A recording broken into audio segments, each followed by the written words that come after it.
This is why robots will never take over the world. At first, this company showed off a robot that was able to walk downstairs, but you won't believe what happened next. The robot started to lose its balance and completely fell down the stairs, making everyone laugh. But that's not all.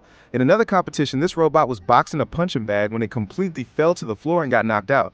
And in this last competition, this team of robots was playing soccer, but one of them was tackled and had to be stretchered off the field.